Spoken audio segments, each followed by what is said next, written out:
So, one question that I got asked was on anchoring, and the question was,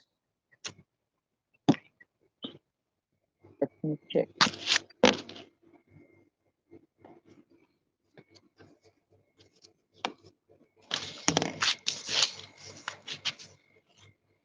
Okay, so here's the question. The question is that chanting is anchoring too. If so, yet too much dependence not okay. Wondering whether it would be okay to combine swish and breathe in color technique together. All right, so two different questions. So first one, chanting is anchoring too. So yes, chanting is anchoring. The only thing about chanting and why chanting can be a bit of a concern is because chanting is more mental, and as a result of that, many a times while people start chanting and they feel better, that chant puts them on an autopilot and they start thinking about negative things also. And if that's what is happening with someone, where while they're chanting, they're also thinking negative, then it's not a good idea to depend on chant. But if someone has been able to make chant like a really strong anchor, where the moment they think about chanting, they are only consumed by a positive feeling, and their mind only focuses on the good things that are happening in their life, well, then it's almost as equal to anchoring as anything else will be. So that's where the difference comes. That if people are using anchoring as a chant as an anchor for calmness, for a relaxed state, but they're still thinking negative, then it has a potential to create a problem. Second was whether it would be okay to combine swish and breathe in color technique. It's okay to combine any of the processes together. I'm just not sure how would you be combining swish and breathe in. The reason I'm saying I'm not sure how would you combine this is because swish is generally really quick. It's almost like you ask someone to close their eyes and then you say 1, 2, 3, swish. And breathe in, breathe out generally takes longer because you're literally asking the client to breathe in through their nose and breathe out through their mouth. And they may have to observe their breath for some time for that reason. And that's the reason why, while it's okay to combine, but I'm not sure, given that the two processes work in terms of speed very differently, how would you combine that? So if Sita ma'am, if you could give me a exactly what's there in your mind in terms of combining these two techniques together, then probably I'll be able to address it more effectively. Hello, Nitin. बोलिए. Chaitanya here. हाँ चेतन. I have a doubt regarding a issue called pain. Hmm. You know how, of course, if let us suppose while going through a treatment, Hmm. a patient is able to, let us suppose he is not able to take that pain. Hmm. Okay, will hypnosis will help them to continue the treatment, and pain cannot be, you can't, of course it is a symptom, from, I mean, it is an indication, but it is can be managed to an extent where it is bearable. If the question is, can pain be managed through hypnosis? The answer is yes. Yeah, so let me tell you, uh, a few years ago, I mean, when I start my NLP, I came with, after a few months, I came up with a fracture. I mean, one day I had a fracture, leg fracture, and before that I had a fracture of hand, which I went to a hospital, and this bandage wo hota hai na, wo bandhte hain, right? So I used to do that, but this time I, last time I did that, so was not effective. It was somehow, it's the pain is there. Maybe that is not acute pain, that could be a psychosomatic. I'm not sure what is the question, Chaitanya. What Yeah, are yeah, yeah, you? yeah. I'm coming to the point right away. So whenever, Hmm. when I went to a person who is going to set the bone, okay, Hmm. and he used to massage with, there is kind of treatment where you massage it and set it, right? Hmm. Where I used to, in the first time I it was very, very painful. I thought of whether I can able to manage my pain with the help of NLP. See, pain management, when you're talking about physical issues, is straightforward as creating numbness in your body. If you're able to create numbness in that part of the body, then because the part of the body is numb, you will not experience it's numb, right? Yeah, So now, can you create numbness through hypnotic or NLP processes? The answer is yes. If you were not able to create it, then what process did you use and what came in the way? I would need to understand it separately, because not yeah. every technique in NLP is same or hypnosis is same, and there are small things that can change. That said, if you are saying that you were trying to use self hypnosis for that Hmm. Yeah, I said and it did not yes, correct. work, then I would recommend that it's not a good idea to do self hypnosis when you're No, no, no, strictly no, talking no. about. It worked actually. Huh? It worked actually. It works, that's okay, but I'm saying that it's not a good idea to use self hypnosis when you're talking Okay. about surgeries or when you're talking about broken bones and so on, because you Hmm. are the one in pain and you are also the one giving the suggestion for relaxation, Yes, correct, right? correct. So if the Yes, pain is too intense, the chances that you will be able to give that suggestion to yourself is unlikely, and therefore yeah, visiting some. yeah, correct. Yeah. Okay. Then, yeah, Hmm. that day I understood it is it is even it will work for even this can be done with self hypnosis, but I realized it's a very difficult process to manage my pain and trying to stay in the trance. See, again, the question is not about manage my trance and or manage my pain and stay in the trance. The question is basically about, are you able to create numbness in your body or not? Because you are Exactly. in pain and you are the one giving the suggestion, the chances that you will that you're consciously too aware would make the body more tense, and then you're trying to suggest relaxation, which comes across as a force rather than Hmm. something that happens more naturally. And therefore, it is something that's not recommended.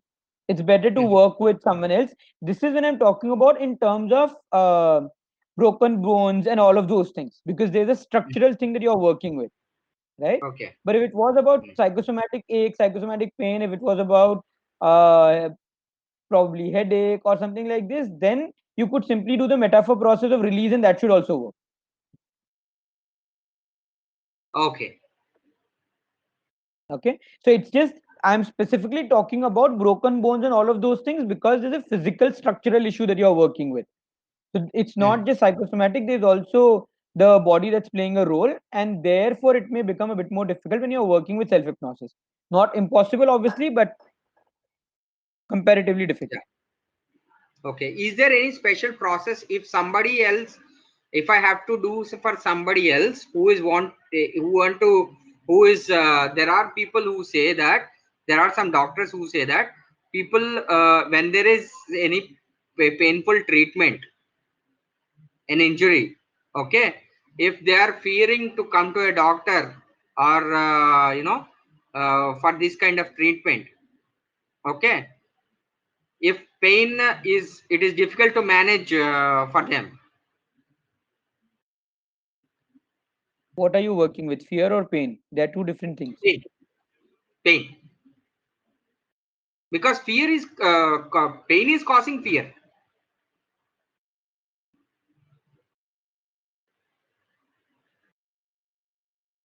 So So the question pain, is, if pain is manageable, then they won't have a fear, they will go for the treatment. it should ideally be the other way around, right? Because they have a lot of pain, they should be running to that for the treatment. But anyways, the thing is that if the question is, can you manage pain with that? The answer is yes. There are a lot of processes. You can actually do metaphors. You could do do an imagery where you are talking about them touching eyes, and through that eyes, their hand is becoming numb, and they're applying that ice pack on their on that part of the body where they are experiencing pain. Basically, you're creating numbness. So, in order to create numbness, whatever suggestions you want to use, you could use a metaphor. Yeah. You could use imagery. You could also use just body relaxation where you remind them of a past experience where that part of the body was numb, and then you ask them to experience that numbness spreading further. So there are multiple ways of creating numbness in a particular part of the body. Okay. All right, so all of these can be used. Now, which one would you use? If a client is already very good with imagination, then probably imagery is far better, because you could literally tell them, imagine yourself in a really cold, nice place where there's a lot of ice. You put your hand in the eyes and you notice that cold, chilling sensation in your hand, and then the rest follows after that. But if they are Yeah. not good with imagination, then probably sticking to kinesthetic based processes where you actually tell them to think of a past time when they slept on their hand and their hand became completely numb. Once they are able to recall their experience, then you can allow that numbness to spread to other parts of the body. Fantastic. Okay, perfect, good. So we are beginning with today's episode or today's session, which is on managing intense negative emotions. Any questions that any of you have that you want to ask me before we begin about intense negative emotion now? So I can answer that question along the way.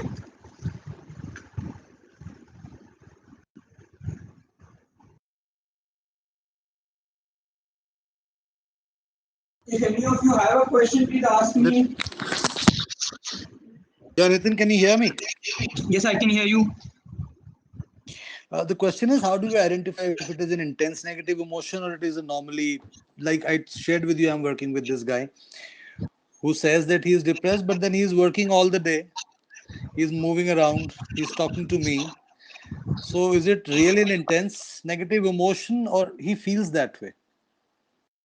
If a client How comes do and I take complains it? to you constantly about negative emotions and they tell you that I'm either experiencing more intense emotions than what I should be experiencing in my life right now, I'm having emotional breakdowns, I'm shouting at people, or I'm feeling very sad during the day, then that's intense negative emotion. See, when you're working with people with intense negative emotion, they will not talk to you about anything else but intense negative emotion, because that's what they're experiencing. When people talk about I'm depressed, depressed is a title, that's not an emotion. Uh-huh. And therefore you then have to ask, when you say depressed, what are you experiencing? If they say I feel sad, I feel helpless during the day, and I experience that Hmm. intensely throughout the day, then aap kuch bhi baat karo, they will keep talking about those feelings only, so you know it's an intense negative emotion. But if they are Well, able to get to tell know you in. that, huh? Please. Huh. But if you tell them, when you're talking to them, when you ask them about their future, or when you ask them about what are they doing during the day, if they're able to tell you things that they're doing during the day functionally and they're doing it smoothly, and they are not experiencing emotional breakdowns during the day, then not an intense negative emotion. Well, get to know in this in 2-3 sessions, this which means at No, you may, least if two. the client has an intense negative emotion, generally they begin by coming and telling you that I'm so sad, I'm so depressed, I'm so crying, मेरे को कुछ मन ही नहीं करता है करने का, मेरा उठने का भी मन नहीं करता है. They would not talk to you about anything else. Their conversation revolves only around emotions.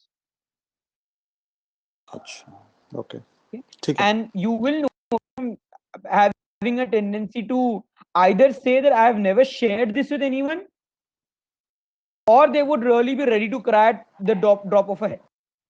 अब वो दोनों में से एक चीज हो सकती है. Okay. Okay, ठीक है. Thank all you. right, Yeah. perfect. Any other question about intense negative emotions?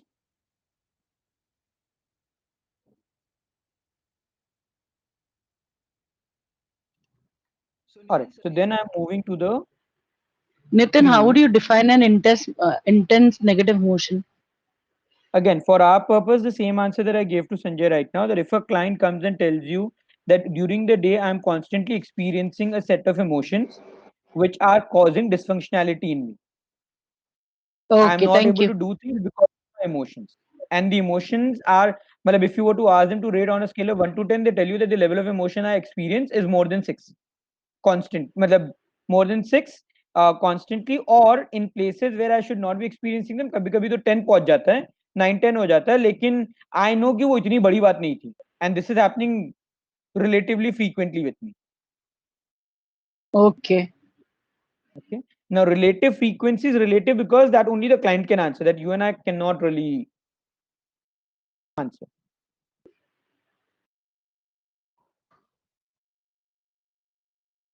All right? All right. All right. Perfect. So, going back to the screen.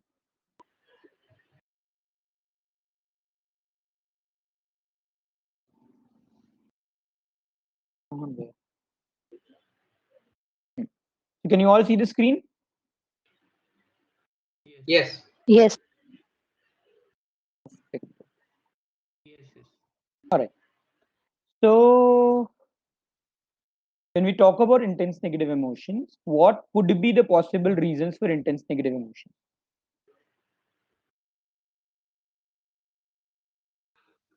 A loved one's demise. There could be one person,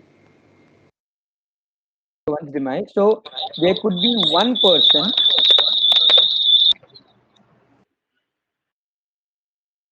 right? There could be one situation. Kindly mute everybody, please, Nitin.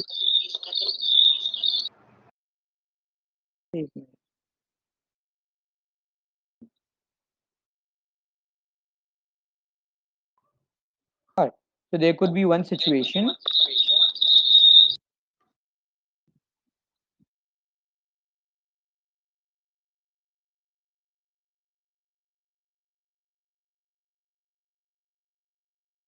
And lastly, there could be, in terms of number of emotions, one emotion. So there could be a person who's responsible for the intense negative emotion. There could be a situation. There could be, and when we talk about emotions, there could be one emotion that we are working with, or there could be multiple emotions that we are working with. Is the idea clear? Yeah, would you repeat what is P here?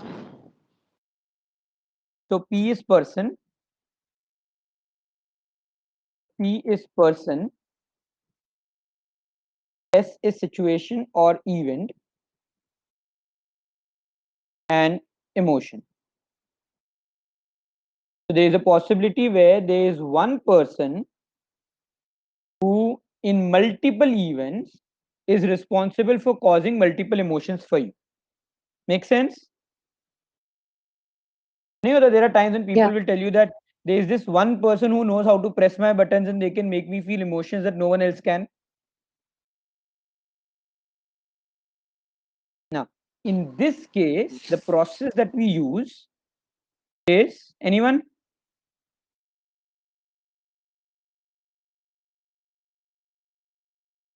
Reframe.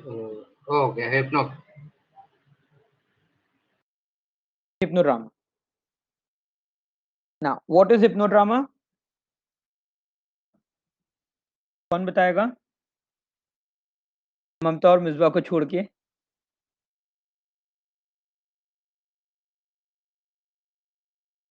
Anyone who remembers what hypnodrama is?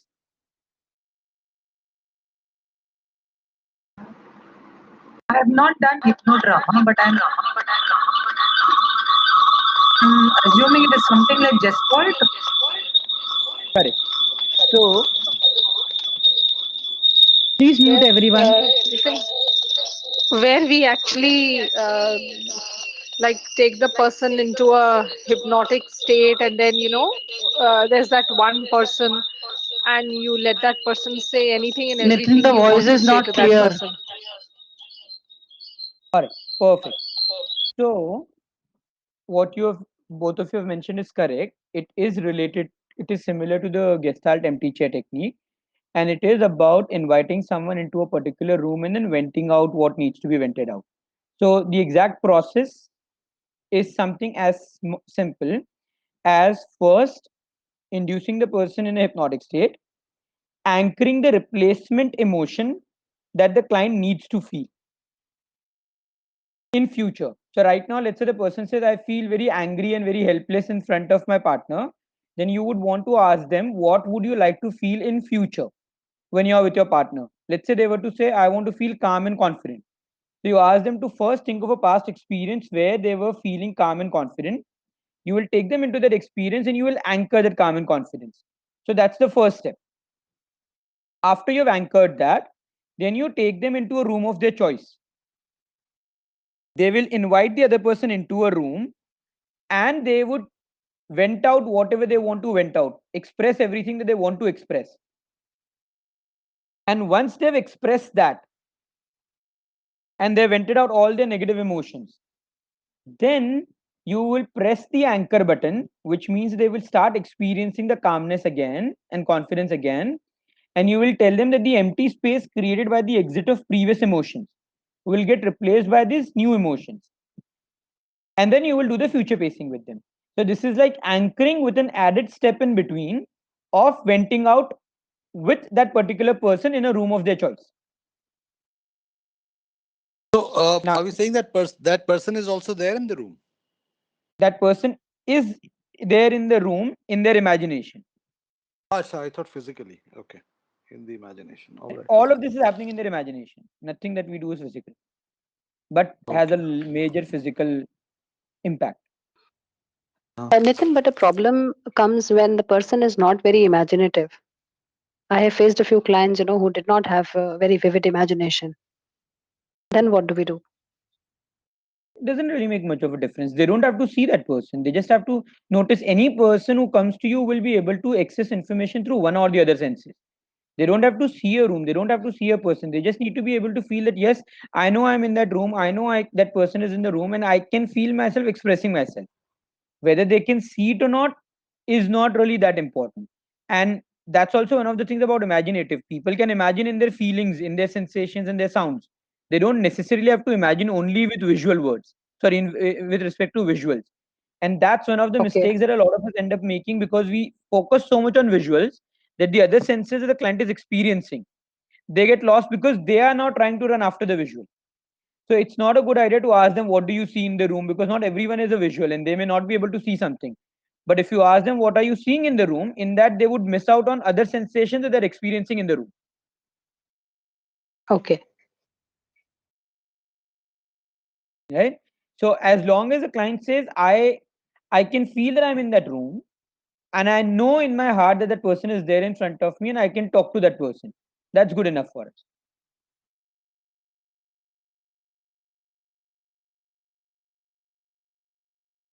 Now, why this as compared to the empty chair technique? Simply because in empty chair technique, you can only release the emotions. You can't really replace it with positive. Here, you're also able to replace it with positive because you're using anchoring first. Second, in Gestalt, because the person's eyes are open, especially in empty chair, because the person knows they're talking to an empty chair, it's more difficult for them to really be able to experience what they would like to experience before they can vent out in the hypnotic state, because you're magnifying the state and you can really make the person imagine or feel that the other person is with them. That automatically creates that intensity that they can vent out.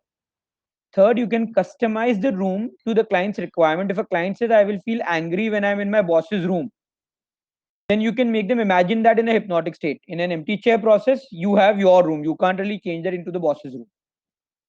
And lastly, in empty chair, because the client is verbalizing and talking to you, as in you are listening to what they are saying, at times they are afraid of the judgment of the therapist. With hypnodrama, that's not a problem because everything is happening in their head. They can say and do whatever they want to do with their other person. Lastly, it's better for the therapist because if you're using empty chair and if you're 4 clients coming for an empty chair session in a particular day, God bless you, you will need to go for an empty chair session after that because you are listening to everything that the clients are talking. Here, because everything is happening in the Also, client's mental space, you are kind of in a far better space to be in. Is the idea clear for this? Yeah. Any questions about hypnodrama? Sita ma'am आपकी आवाज नहीं आ रही है, mute unmute करना पड़ेगा. Yeah, what I'm saying is, I want you to explain the gist of it that you said. Gestalt, how is it different from hypnodrama? At the last 2 points, I'm a little not clear about that. So in empty chair, the client is generally going through the process with their eyes open, right? Yeah. So they can Yeah. see a chair which is empty, and we are asking them to imagine as if someone is sitting on that, right? But with their eyes open, they can see that the chair is empty. Yeah. When you ask them to close their eyes and you ask them to imagine a room of their choice and imagine that particular person coming in the room, because it's happening in their imagination generally can be more vivid. Not in terms of visual, but in terms of the feeling and the realization that yes, I am there with that person. So because of that, their ability to get in touch with the emotions that they want to vent out is far greater. Which is one. Second, with empty chair, you cannot customize the room in which the client would want to experience that or vent out that. वो आपका cabin जो है वो उसी cabin में हो सकता है, right? In their imagination, you can, if they say that I want to imagine myself in my mother-in-law's bedroom, and I want to lie down on her bed and I want to tell her this is how stupid you look, they can do it in their imagination. But in your cabin, they can't do it. But in your cabin, it's still the cabin. So the customization of the room becomes a lot more easier. And that again adds to their ability to tap into the negative emotions that they're experiencing. Right?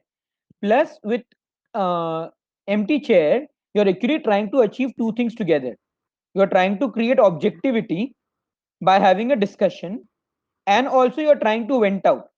Technically, there are two polar opposite things. In order to create clarity, you need to be objective. In order to be able to completely vent out, you need to be completely subjective. And that at times comes in the way of people being able to do either completely. So with hypnodrama, we are only using hypnodrama for venting out. If objectivity is a question, then you can use Paris window before that, or yeah, ideally Paris window before that, so that they're able to develop objectivity. Right? Next, in empty chair, because the client is verbalizing, you are listening to the client, which means the client knows that whatever is being said is being heard by you. And if they are afraid of judgments, also the judgment of the therapist, then they will not be able to vent out as profoundly as they may want to. Okay? Uh, so that becomes another difference.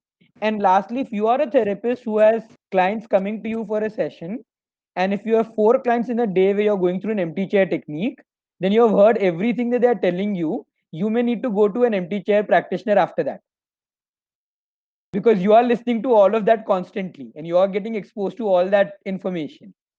In the hypnodrama, because the client is imagining all of that and saying it in their imagination, you are not hearing it as a therapist, which means you are in a far better mental space.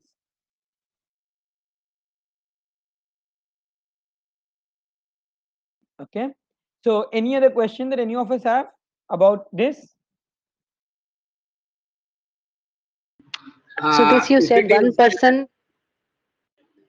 hello? May I? हाँ बोलिए, 1%. This you said for one person, many situations and many emotions, right? Correct. Correct. So when someone says there is one person who is the bane of my existence, that So in that all case, my that all the problems that I am facing are all revolving around that one person right now, then you are looking at hypnodrama. Now remember, hypnodrama is still about working with emotions, right? If it's an ongoing situation, then the client may also need to develop skills to be able to handle that situation better.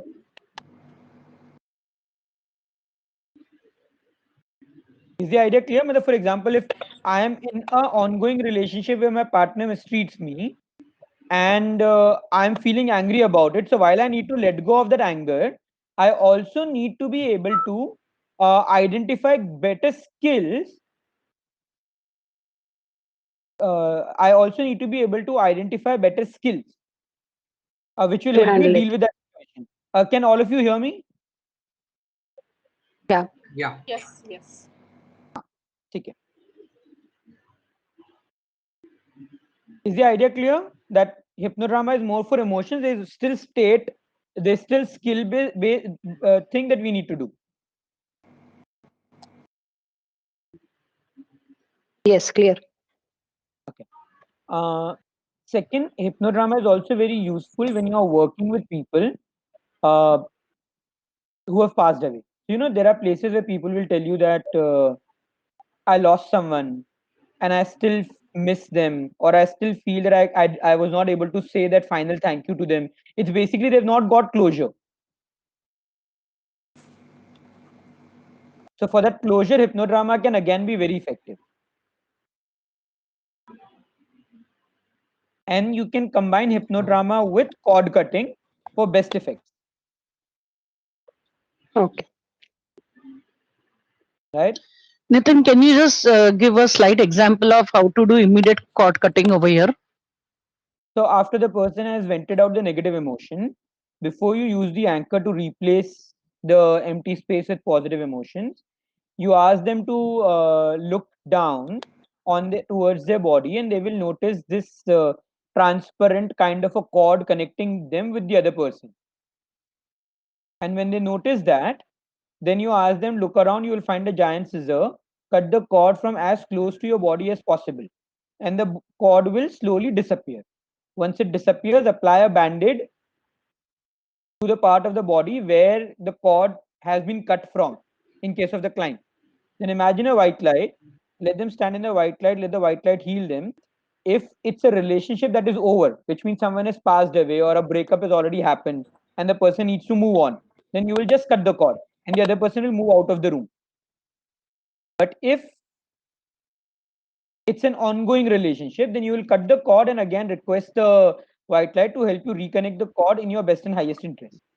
Once the cord gets connected, then you will use the anchor again, and with that, they will feel calmer, better, and then the person will go out of the room, and then you can do the future piece. Okay, thank you. Clear till here? Yeah. Hello. Hello, Poliye? Yeah. What about the abreaction? If while doing this process, okay, and if it is intense, can we continue the process, or we have to stop This is that meant for process? intense emotion. This is meant for intense emotion. So abbreviation is normal to happen, right? Yeah, abreactions can happen, but that doesn't really take away the fact, because here the idea is very simple. You are helping people vent out certain emotions that they're experiencing by expressing it. Now, if the person starts having an emotional breakdown because of which they say that I'm not even able to tell that person, then you could use an imagination based process. You can use a metaphor that you can breathe in through your nose, breathe out through your mouth, and as you breathe out, you will feel calmer. And as you feel calmer, now you can express whatever you want to express to the other person. Okay. All of those processes we have discussed with respect to venting out emotions in an immediate ongoing basis can still be used over here. But apart from that, only because the person is having a particular reaction, unless that reaction is coming in the way of them continuing with the process will continue. Okay. Yes.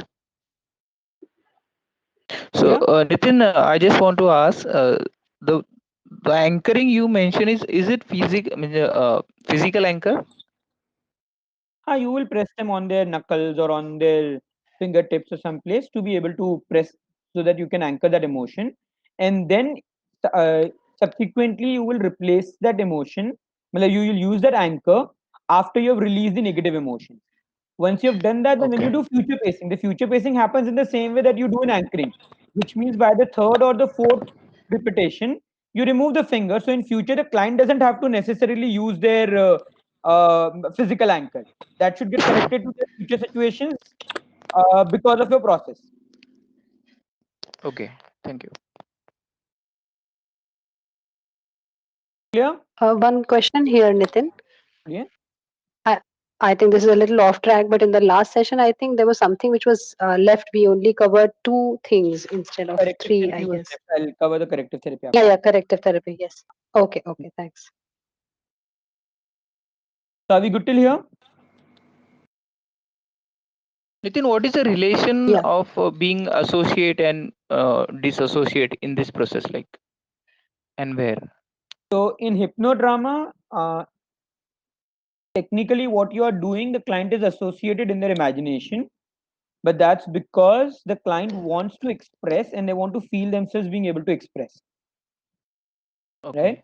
But if you were doing other intense negative emotion processes where they are going through certain experiences, right? For example, in phobia or in where the intensity is very high, then you will disassociate the person. Also, if a person says that I look at someone and I have palpitations, but I still want to be able to have a conversation with them, then you will create a disassociation where the entire thing will happen on a screen in a theater, where they will be sitting on a chair and looking at the entire experience of hypnodrama taking place in front of them in the on the screen. So you are ensuring that they are disassociated. Okay. Basically, in short, when you're working with intense negative emotion and you realize that the client is not able to continue because of them experiencing that intense negative emotion while in the session, then disassociation is a good strategy.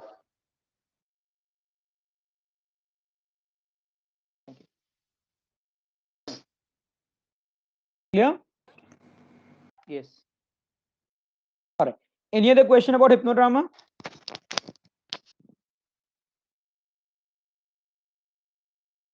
Perfecto. So then the next one, wait, let me share the screen.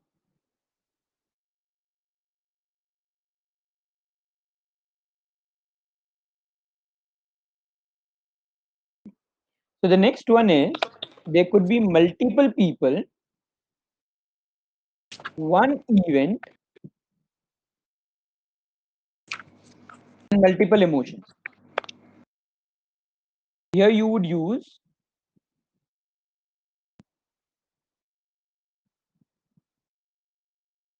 reimprinting. Anyone who remembers reimprinting?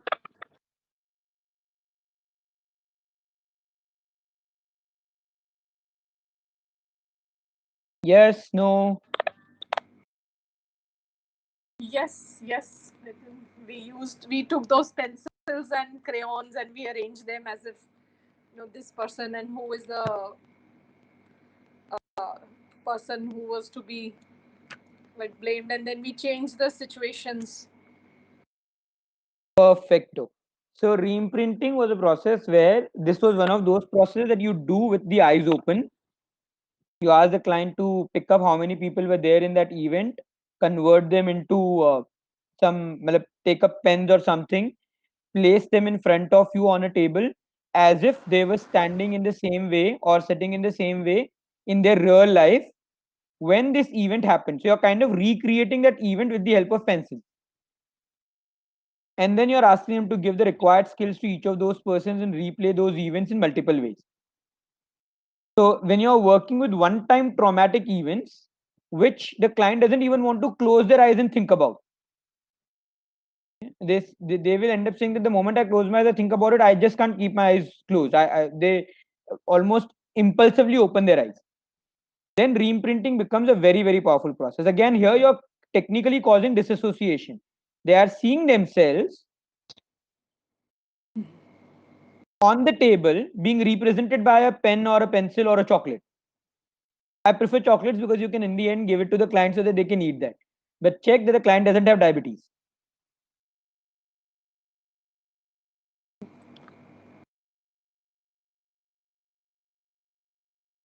Is this clear?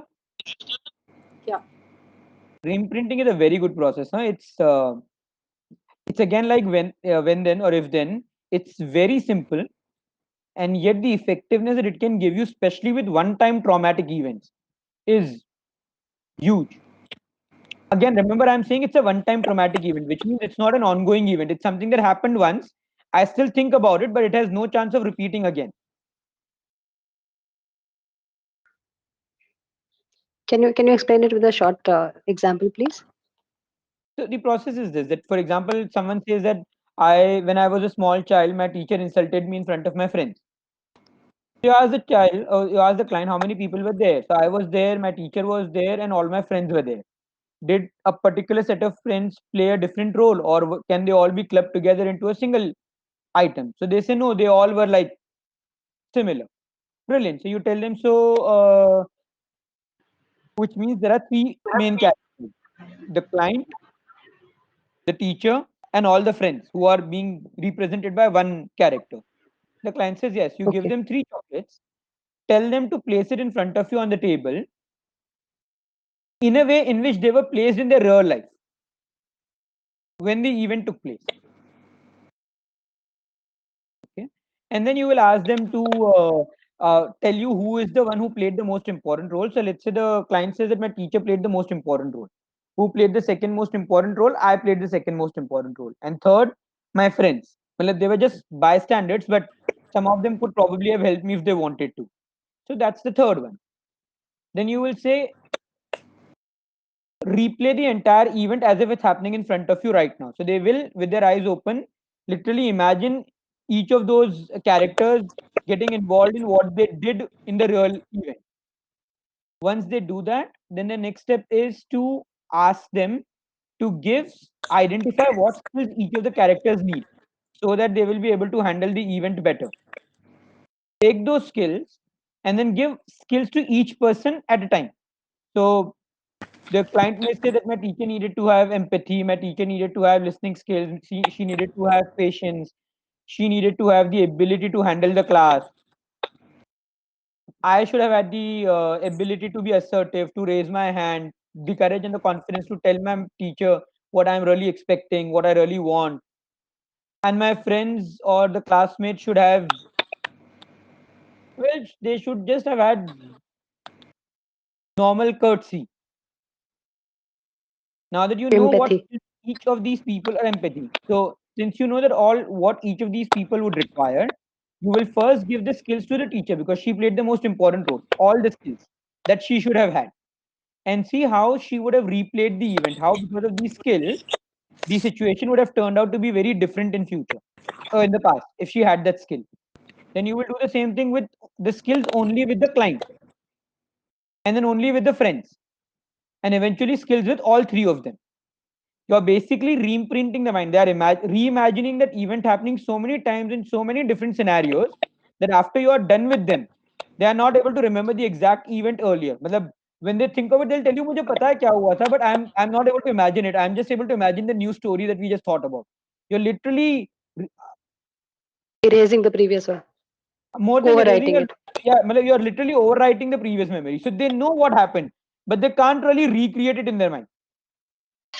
Okay. Okay. Thank you.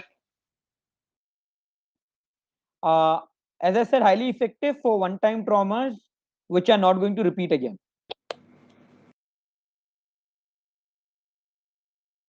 Then next, we can have a situation where there are multiple people, multiple events, one emotion.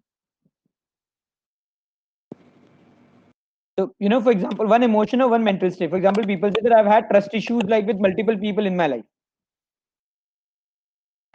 Or I feel unloved because of multiple people in my life. Because multiple times they've behaved with me in the way that they've behaved with me.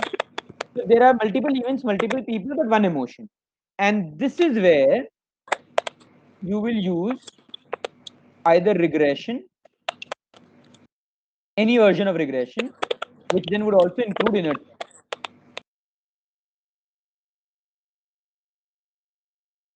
Now, the difference between regression and inner child would be when the client becoming aware of the events is important, then you will go for regression. When you are working predominantly with releasing the emotion without really caring about what happened and what was the event like and so on. Basically, you're not looking at change in perception, you're only looking at release. Then inner child, if you're also looking at change in perception, then regression. Can you just repeat this, Nitin? Sure.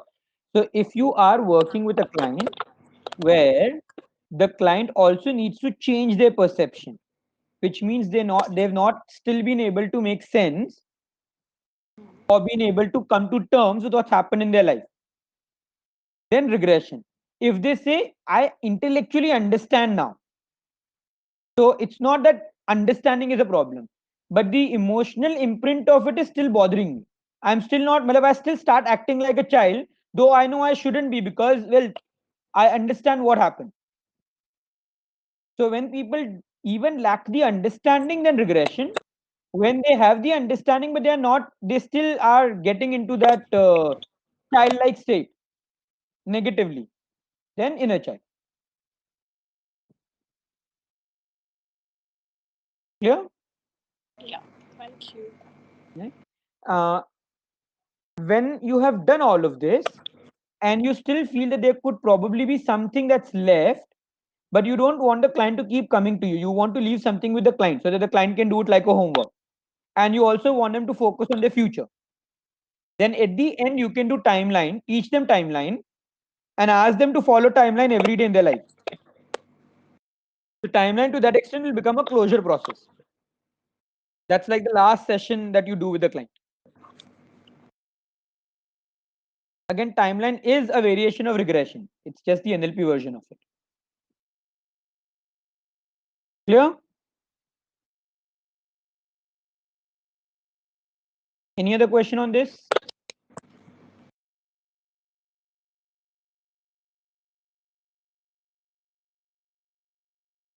Perfecto. Then there is multiple people, multiple events, multiple emotions. Which process? First, general clearing will do, no? Ho'oponopono. Ho'oponopono. Yeah. In fact, this is generally the first process that I'll do with clients when I'm working with intense negative emotion. No, so now first will be garden metaphor, the transformational metaphor, and I generally would end up connecting transformational metaphor to Ho'oponopono, where the client will go to a beach and then they will write down "I love you," names of all the people that they've experienced in their life, uh, that they would like to say "I love you" too. Then next, the water comes, takes the name away, sends it to the people whose names are mentioned over there. Then the next message is "I'm sorry," then "I forgive you," then "thank you." So basically going through the entire cleansing process for everyone. It's like सारे घर के बदल डालेंगे. Nitin, can I ask a question here? In the Please बोलिए. original Ho'oponopono, they say, please forgive me as the third statement. I have done this process. This is lovely. People enjoy this process. So, but I was a little confused because initially I used these three statements of I love you, I'm sorry. Uh, then the original Ho'oponopono is said, please forgive me, and we say, I forgive you. So, which one should So the we reason use? why there is a difference is because actually even in original Ho'oponopono, there are different variations. So there's really no original Ho'oponopono. There are different schools of thoughts who are teaching it differently. But the reason why we prefer to say I forgive you is because the responsibility and the power lies with the client. If I say please forgive me, then the client can get up and say, how do I know whether the other person has forgiven me or not? And that can put us into a bit of a tricky situation.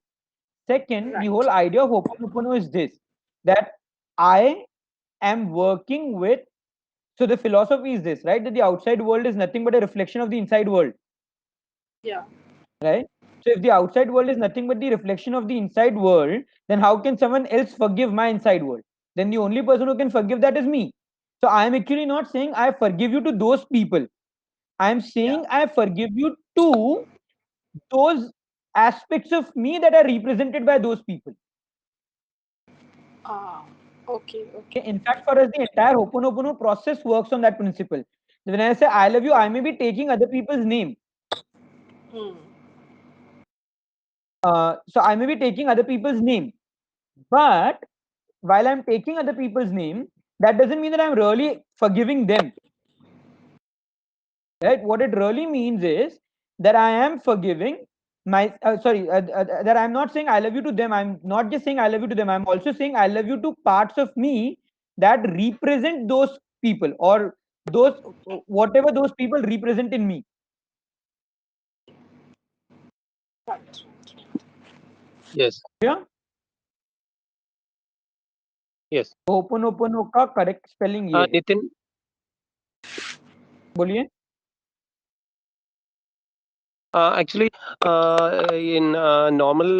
when they say please forgive me, there is another issue also. When we say like I forgive you and I am sorry, that means both this comes. We are asking for forgiveness and giving forgiveness. If we, as you said, if we say so, both this will be, I mean, better reflected verbally, I feel. I mean, I just felt now when you said, Correct. So which is one, but because for me, the bottom line is this: that we are the core philosophy is that I am yes, working with. When I work with the world, I'm not working with the world. I'm working with a world which is a with reflection of my myself. inner world. So if it's a reflection of Yes, myself, yes, then it all boils down to what I am doing. And therefore, I would rather not say, please forgive me, because then again, I don't know whether the other person will forgive me or yes. not. And then I get into that loop where it can Uh, lead to some I, really I, I, I unnecessary. have, I think I have a difference of opinion here. The please Boliye. forgive me is not the other person who needs to forgive me. It's about me realizing that the problem lies within me and I'm seeking forgiveness from that particular part of myself. But that's exactly what You I've know, already done when I said I'm sorry, right? So then I'm sorry but and that's a please forgive. reinforcement actually. Yeah, Correct. It's reinforcement without actually getting forgiveness. So what we are doing now is we are saying that I've already said I'm sorry. So which means I've already acknowledged that the problem is mine, that I've made a mistake, and I've also said sorry. So the part of me which feels that I've made a mistake has already said sorry. So rather than saying sorry from a point of view, see, so it's like this, right? नहीं होता कभी कभी when you go and say sorry to someone and then you ask them please forgive me, they actually say तुम साला sorry भी forgiveness के लिए मांग रहे हो, इसलिए नहीं बोल रहे हो because you really feel sorry. You're saying sorry because you are even in that you're seeking something in return from me. Have you Okay, noticed there are yeah, we can take it. right? So instead of that, the idea is that I know I made a mistake, so I'm saying sorry. So the part of me which feels they've made a mistake, the part of is saying I'm sorry, and they're saying, yeah. "Baki tumhari marzi." And the second part is saying, E- "Chalo." Now that you said sorry, I am choosing to forgive you rather than you seeking forgiveness from me. So it's more So it like is, you each part internally coming up with their own roles rather than we seeking so it is, something from the other. so it is happening between the parts in us only, ultimately, Correct. Which in though both the is even cases. true otherwise, yeah. Like the whole Yeah. philosophy of Ho'oponopono is based on that. That's not something that we are talking about. That's the original Yes. philosophy. Just that the Yeah. way we are doing it is slightly different. And also, please remember, we are working with clients, right? If our We have to be Yes. careful about choice of words because when I say please forgive me, the client can take any interpretation out of it. And that's the reason that discussion may come up where the client says, but अगर उन्होंने forgive नहीं किया मुझे तो, because they may not really understand the fact that they are seeking forgiveness from themselves. So therefore, I forgive you is what we work on. In fact, I have had situations where people have told me कि मैंने कुछ लोगों के नाम नहीं लिखे. आपने बोला ना please forgive me, तो उसके अंदर मुझे पता है कुछ लोगों के नाम लिखने थे मैंने नहीं लिखे. So I'll ask them who those people are, and once they tell me these are those people, then I know this is what is a separate issue that I have to work with. Then I'll take them into hypnodrama because these are specific, more intense issues that we need to work with on a one-on-one basis with them, with those specific people. It also kind of gives you a line of work that what do you do next after this if required. But in the original Ho'oponopono, which this Hawaiian technique that we are talking about, when it was used by this person who was not even talking to these criminal, insane people. He read their history and he was sitting somewhere else. He was just working with the history of these people and their photograph. So, I mean, he was not even directly related to them. And as we say, many people, many events, but that actually had not directly happened with him particularly. But he was the one who Why used Ho'oponopono. why did you choose that particular jail and not choose any other jail? There are so many jails in the country. And why did he stop at that jail? Why did he not continue going to every jail in the world and repeating the process with all the people? I don't know because he might So, have been asked for correct. So help. he wasn't. So the story is that he actually went and he told people that he went to the jail and he actually told the jailer that I want to work over here with these people. The jailer was Hmm. highly skeptical Okay. about whether this will work or not. Right. So the thing is, there is a No, no, story. where I'm coming I'm not from, I'm coming. where I'm coming from was that even if this person was not directly related, but by virtue of just hearing about the prisoners, he took on the responsibility that somewhere I am responsible for this happening. The Correct. theory goes that even That's if you hear exactly what about I'm an saying. accident, That's exactly correct. what I'm saying. When you say this, the idea is I am the one. If he was the one who was affected by this jail, right? He wasn't affected by other jails, and therefore he did not go to other jails. So what he was healing was Hmm. not those people in that jail. What he was healing was the fact that listening about something related to that jail created some emotional imprint in him. Hmm. If it did not create any emotional imprint, then the other questions are equally valid. Why did he stop at this jail and not continue with other jails? Maybe he did not feel affected by other jails as much, and therefore he felt that going to those other jails will not make much sense because I'm not being affected by it. So something over here, the fact that he chose one and he stopped at one, Hmm. tells you that there would be some reason based on which he chose that. Okay. Yeah. Makes sense. Right, and that's where the answer lies, that there's something there that connected with him, which eventually made him choose what he did. Also, please remember, this is a story. Stories kind of, including what I'm saying, right? So stories kind of have a tendency of getting distorted when they go from one person to another. So even the original person who would have narrated the story, whether the subsequent people are narrating the exact story in the exact same way or not, we don't know. So when we are working with clients, we are working more from the safety first precaution, that I want to work with the client in a way in which the client can work with those aspects of the problem that are bothering them. Hmm. In a way, Nitin, Right? doesn't it basically means that we are trying to tap into the universal consciousness? We are trying to, connect to the universal consciousness. Well, you can say that, but eventually our basic assumption starts from the fact that map is not a territory and all problem is a part of the map, right?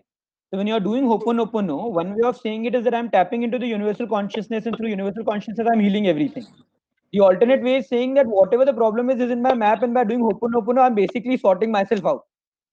Yeah. Right. So while it's true that that's one way of looking at it, that I'm tapping into the universal consciousness, but that's a very abstract concept. Yeah. Right? Yeah, which It mostly becomes people will easier not understand. Yeah, correct. So it not becomes a for lot its. more easier for the client to realize that all right, I'm working with my map, and the moment I start working with my map, my behavior begins to change with people, and as that begins to change, my relationship with people around me will improve. And somehow, also, I read this concept in quantum physics about energetic entanglement. Like they create that Venn diagram. People whom you are, there's that small common part, where the two Venn diagrams intersect. That when you are interacting with the energy of that person, and when suppose this person is doing prayers for those people, that little bit is also going to influence the energy of those people. Correct. So when we talk about microcosm and macrocosm, that's exactly what we talk about in terms of relationship, right? Uh, but the thing is that while those are good theoretical philosophical concepts, Yeah. in reality, at times it doesn't work as simply, right? And therefore, it's a lot more easier because the moment you bring the client's attention back to the client, then the client realizes it's not about whether the other person forgives me or not, whether the other person's behavior changes or not. It's more about whether I have been able to make peace with the entire process, and whether I have been able to learn to deal with the situation better or not. And True, I that would is the rather ultimate prefer aim. the client, correct. And I would rather prefer the client's focus to remain there because that's something that I can work with. Otherwise, the Absolutely. client starts having expectations that my partner would probably begin to change their behavior because now I've started doing Ho'oponopono every night before sleeping. I'm saying, I love you, I'm sorry, I forgive you, thank you. तब तो कल से सुबह उठ के मेरे को चाय बना के देने लगेंगे. ऐसा होता नहीं है बहुत सी बार. You need to be kind of careful with that. True, true. That is too ritualistic, I think. Yeah, which is okay. It works. See, again, it's not to say that it doesn't work. It works for certain people. But the thing is, with clients, you don't want them to have that kind of an expectation because there's no guarantee that it will work that way. But if the client can take responsibility and starts learning how to manage it better, then everything changes. That you can actually guarantee for. So I found that even with mentally ill patients, when other processes may not be as effective, the garden metaphor and Ho'oponopono works beautifully. Huh. Every single time Ho'oponopono has calmed them down, and it stays with them also for a pretty long time. So also the garden metaphor. Both of these are very good processes, and the garden metaphor is, matlab, I to have lost words to describe the application that it has now. Kind of become a universal process for me right now. Yeah. You So see, garden metaphor and Ho'oponopono for any kind of mental illnesses works very well. Sometimes inner child hypnodrama, yes, but these two are my go-to if processes if I can't figure out anything else.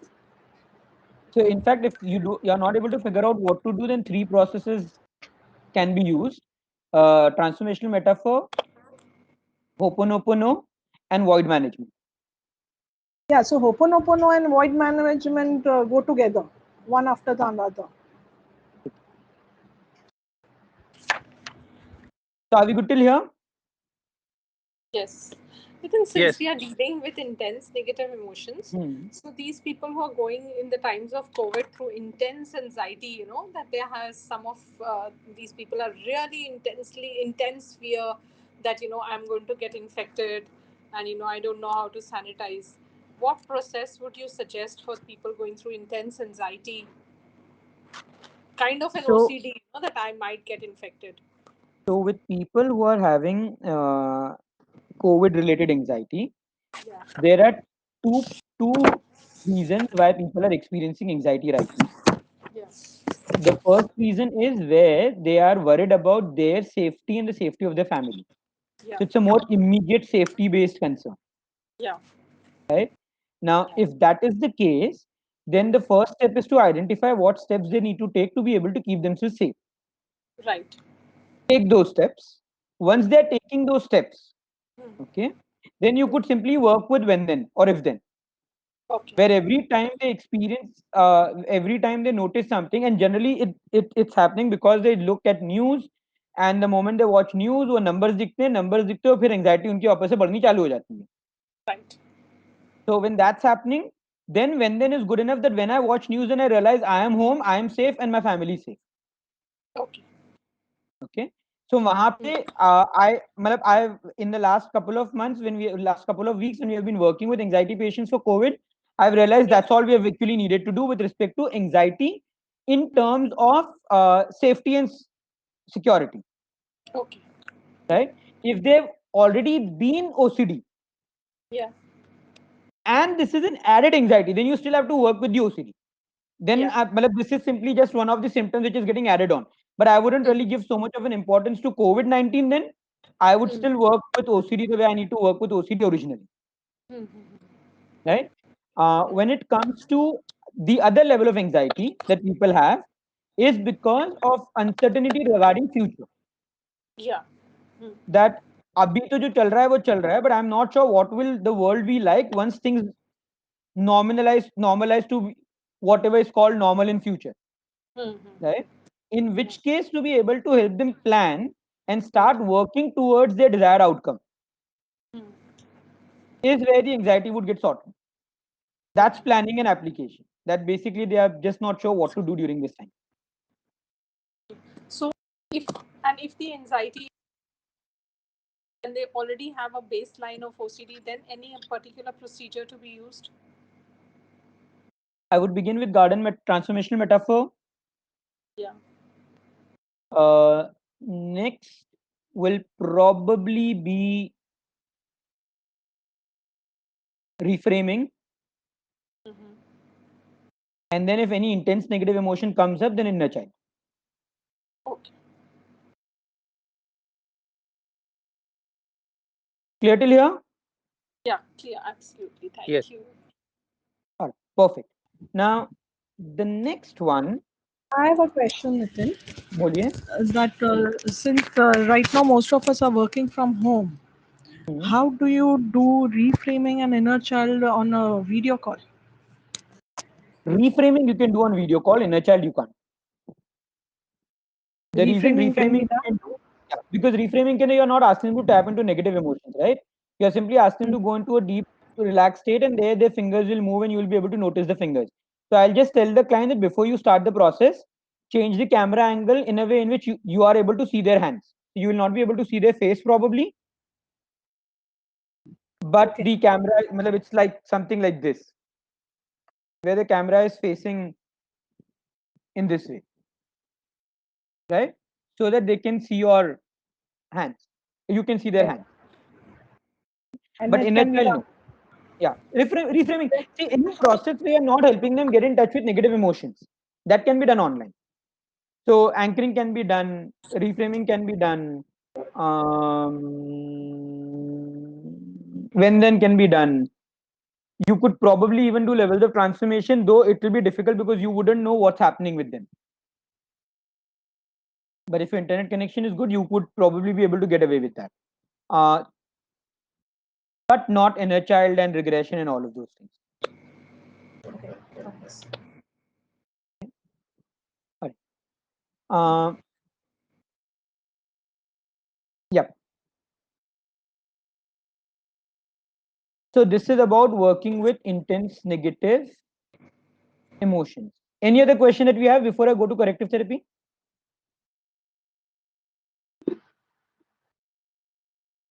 Can you please show the screen once where you've written everything?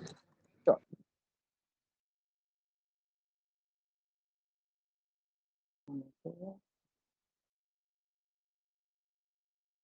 Nitin, can I see the screen where you had written everything? I've just shared it. Nitin, we started from one person, one situation, and one emotion. I think that we have not written anywhere. We did not start with one person, one situation, one emotion. I was just giving an example that the problem can be because of a person, can be because of an event, can be because of an emotion. Oh, okay. Sorry. Okay. If it's one person, one situation, one emotion, then you will still use reimprinting because it's one event at the end of the day. Okay, thank you.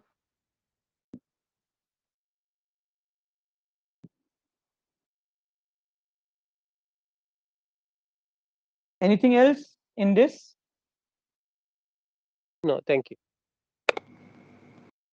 Remember, so you are left with fast phobia cure. So for fast phobia cure, so for phobias, PTSD, you will be using fast phobia cure. Fast phobia cure is basically the theater rewind process.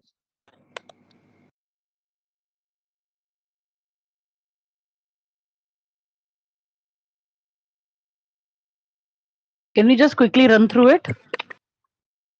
You ask the client to imagine themselves in a theater. On the screen, they can see the trigger that triggers the phobia or the PTSD experience. Then you create a double dissociation by asking them to float out of their body so that they can go up into the projector room and sit in the projector room. Once they're in the projector room, you ask them to look down. And as they look down, they're able to see themselves sitting comfortably on the chair, looking at themselves on the screen, just before the phobic object has entered the screen. So, for example, if they are phobic of cockroaches, they are seeing themselves sitting on the screen comfortably before they notice the cockroach on that screen. Then convert the screen black and white. Once the screen is converted black and white, then you will play the screen just when the one on the screen watches the cockroach, and then you will pause. Once you create a pause, you have two options. If there is an external exaggerated response, then play while you are in the projector room looking at this person sitting in the chair comfortably looking at themselves on the screen, and notice how the person on the screen is behaving, which will be kind of ridiculous, very exaggerated. Let them notice it. Once they've noticed it, they've reached the end of the story. Ask them to rewind it by adding humor to it till they reach the starting point of the scene again, and then ask them this time when they look at you, play it again when the cockroach comes on the screen. How's the person on the screen feeling? If the person on the screen feels comfortable, then you associate all of them, test again, and wake them up. If the person is still uncomfortable, you repeat the process. You keep repeating the process till the person on the screen is completely comfortable. Now you're doing this when the person has an external exaggerated response. If the person does not have an external exaggerated response, which means they freeze, then there's an internal story that is playing.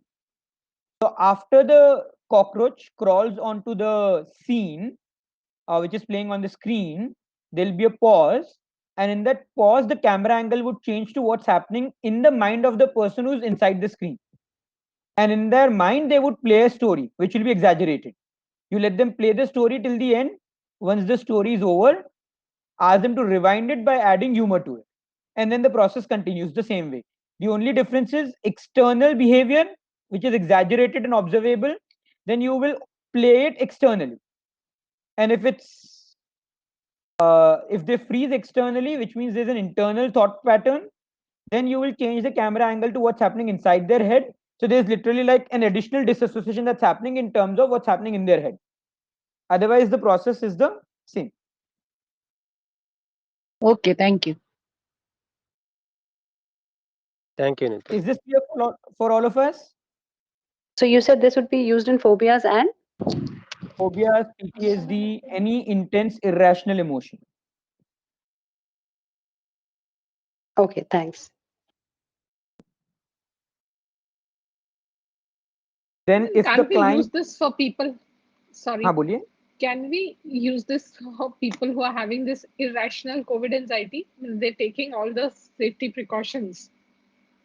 You can, but the problem is you will not be able to run this process over video conferencing, because the intensity of the phobic response is very high, and if in between your connection drops, then they may actually get associated to their phobia even more intensely, which can create a bigger problem. Okay.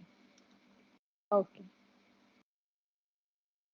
You can even use this with people who have intense irrational feeling of loving someone, where they feel that I'm going to die without the other person.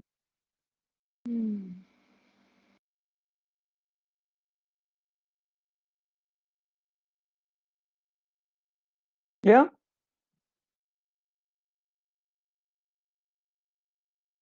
Perfect. So then we are left with corrective. Now the idea with corrective is simple. When a client comes to you with a problem that you are not able to understand. For example, a client comes and says, मुझे बहुत helpless feel होता है, पर मुझे समझ में नहीं आ रहा है क्यों helpless feel हो रहा है. Yeah, I lack self-esteem, but I'm not able to understand why am I lacking self-esteem so much. So you know that they are talking about something which is more presenting, but they're not able to give you a deeper issue. Now, one way of identifying the deeper issue is by using EET. Corrective therapy is the alternate version of it. Well, there are basically two different tools to achieve the same objective. Right? You could also do a revelation metaphor, saying that during the metaphor process, it will get revealed to you what is the deeper issue that you need to work with. So all of these are like different ways depending upon who you're working with. If you're working with a client who wants to get in touch with the feelings and yet at the same time uh, would like to go through a slightly longer process, and ET makes more sense. If you're working with a client who is more visual, then maybe metaphor will be really quick. If you're working with a client who is not as visual but doesn't even want to tap into emotional feelings, they want to really understand what the deeper issue is, then corrective therapy is basically the fastest. Now, how does corrective therapy work? So, going back to the screen.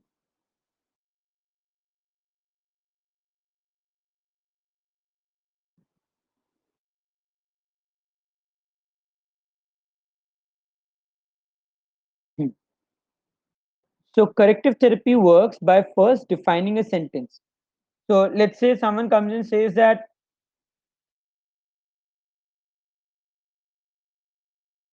I feel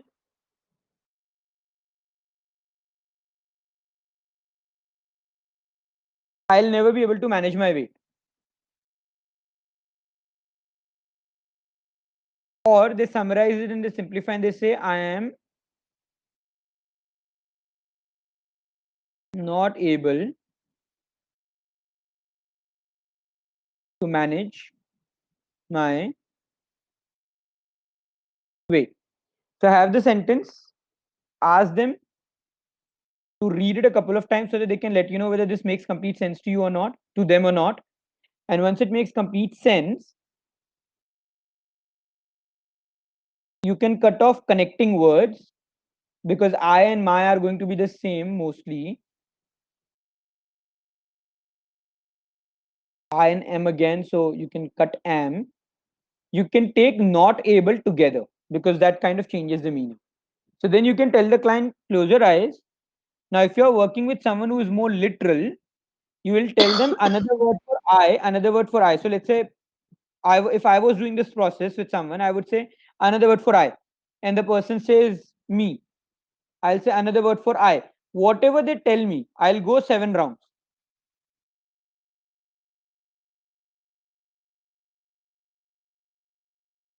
And I'll repeat the process for each of these. So whatever the 7th word is, I'm going to ask them to create a sentence out of these words which makes sense to them.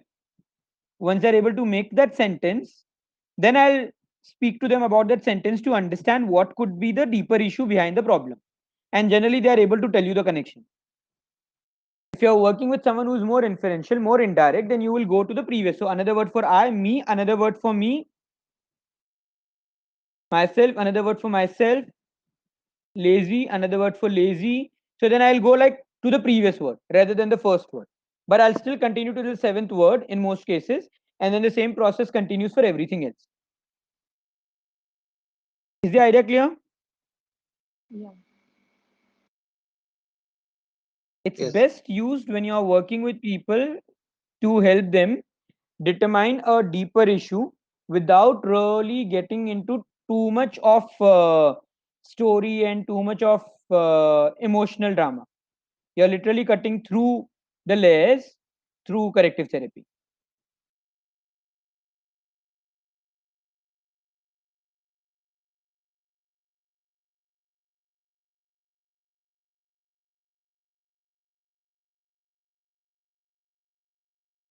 Clear?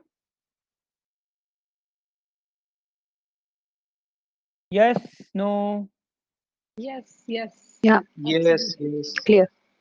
perfect, brilliant. Yes. So any other question that we have? Because otherwise we are done with working with intense emotions.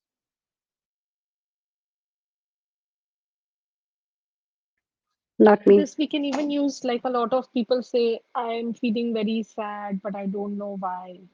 So like this Yeah. therapy here also. So whenever a client gives you a presenting problem and you and the client are not sure what the deeper issue is, then this is the technique that you can use. Yeah. Again, this can be done over Skype and video conference.